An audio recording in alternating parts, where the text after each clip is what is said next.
12월 4일 날 새벽에 12월 4일 3일 밤이죠. 다른 사람들은 전부 국회 담을 넘어서 정말 들어가 전부 계엄 해제에 참여했는데 본인은 왜 담을 넘어가자는 그 참모 보좌관이 넘어가자는데 뭐 어떻게 야단을 치면서 쉽게 거의 폭언을 하면서 계속 말다툼을 하면서 결국은 계엄 해제 표결에 참여하지 않았어요.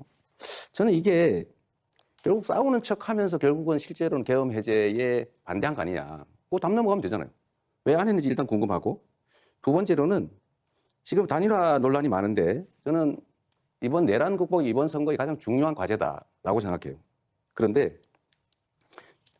이와 관련해서 우리 이준석 후보께서는 이 내란 세력에 대한 입장이 어떠한지 또 극우 세력에 대한 입장은 또 어떤지 결국 저는 이 후보께서 내란 세력인 국민의힘 김문수 후보와 단일화할 거다 이렇게 예상을 저는 개인적으로 해요.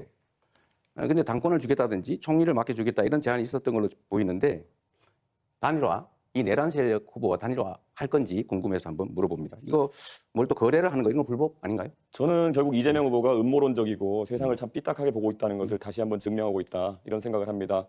계엄이 터졌을 때 아마 귀당에 계신 분들께 아마 여쭤보면 알 겁니다. 저는 귀당에 있는 의원들과 계속 소통하고 있었습니다. 지금 국회 본회의장에 몇 명이 들어갔냐. 제가 택시를 타고 국회 쪽으로 이동하는 와중에도 계속 물어봤고요. 그래서 170명 가까이 들어갔다는 것을 보고 안심해서 저는 밖에서 그러면은 여기에 진입하지 못하게 하는 것이 부당함을 항의하겠다라고 제가 이야기하고 계속 밖에 있었던 것입니다.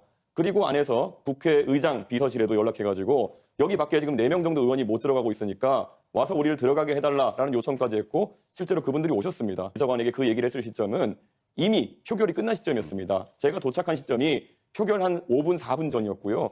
민주당에도 진입하지 못한 의원님들이 있는 것으로 알고 있습니다. 그분들은 그럼 이재명 후보의 논리대로라면은 계엄을 막을 생각이 없었다는 것입니까? 그렇게 삐딱한 생각으로 우리 당 의원 보는 시각과 다른 당 의원 보는 시각이 다르기 때문에 이재명 후보가 갈라치기하고 우리 편 아니면 다 적이라고 본다는 그런 이야기를 듣는 겁니다. 굉장히 안타깝고요. 저는 국민의힘의 이야기에 대해 가지고 단 한 번의 예외 없이 단일화에 관심 없다고 이야기하고 있습니다. 이재명 후보는 그냥 본인의 망상 속에서 계속 그것만 두려운 겁니다. 그래서 이런 아주 중요한 정책을 물어봐야 되는 자리에서 자기 궁금증 해소하러 나오신 거거든요. 저는 이런 것들은 이재명 후보가 굉장히 편협한 시각을 갖고 있다는 확신을 국민에게 줄 거라 봅니다.